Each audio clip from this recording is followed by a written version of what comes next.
Konflik Asia Selatan. Asia Selatan adalah sebuah kawasan yang terletak di sebelah selatan dari benua Asia. 8 negara berada di dalam kawasan ini, yaitu Pakistan, Nepal, Bhutan, India, Baladewa, Sri Lanka, Bangladesh, dan Afghanistan.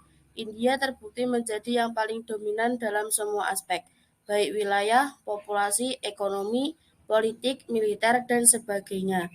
Kondisi rentan konflik yang ada di Asia Selatan tercipta akibat peninggalan historis kolonialisme Inggris yang membuat garis batas seenaknya, menggabungkan dua atau lebih etnis yang saling berlawanan dalam satu teritorial. 1. Huru-hara politik di Bangladesh. Bangladesh, salah satu negara yang menderita kemiskinan parah menurut standar World Bank, adalah negara yang lahir dengan memisahkan diri dari Pakistan. Pemerintahan mereka menggunakan ideologi sekuler, berlawanan dengan pemerintahan Pakistan yang berbasiskan Syariah. Di dalam Bangladesh, dua partai Bangladesh National Party dan Awami League. Begitu parahnya perseteruan di antara kedua partai tersebut, sampai-sampai sebuah pemerintah dapat dikudeta sampai lebih dari 20 kali dalam kurun waktu 1977 sampai 1980.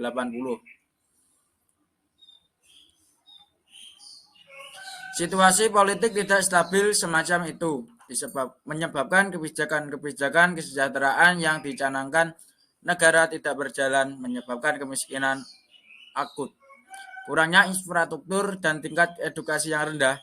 Muhammad Yunus, pemenang Nobel Perdamaian yang mendapatkan hadiah tersebut berkat konsep mikrofinansi yang diterapkan di Bangladesh. Dia membuka Grameen Bank di mana setiap orang dapat meminjamkan tanpa agunan sama sekali untuk tujuan membuka usaha. Hasilnya warga Bangladesh cukup terbantu dengan hal itu.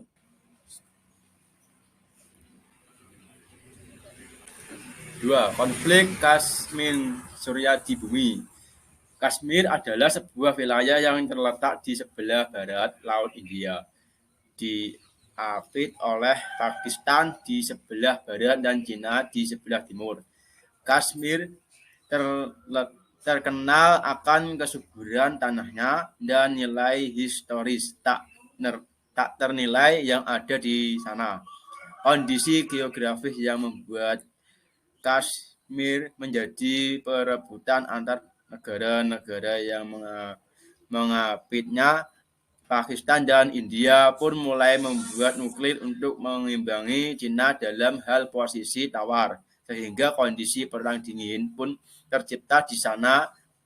Berulang kali mereka melakukan uji coba nuklir untuk saling menunjukkan kekuatannya. Perang dingin mungkin memang benar-benar terjadi di sana. 3. Terorisme. Taliban dan Al-Qaeda adalah dua terduga kelompok terorisme yang diduga bermarkas di kawasan Asia Selatan. Taliban diduga ada di Pakistan, sementara Al-Qaeda ada di Afghanistan.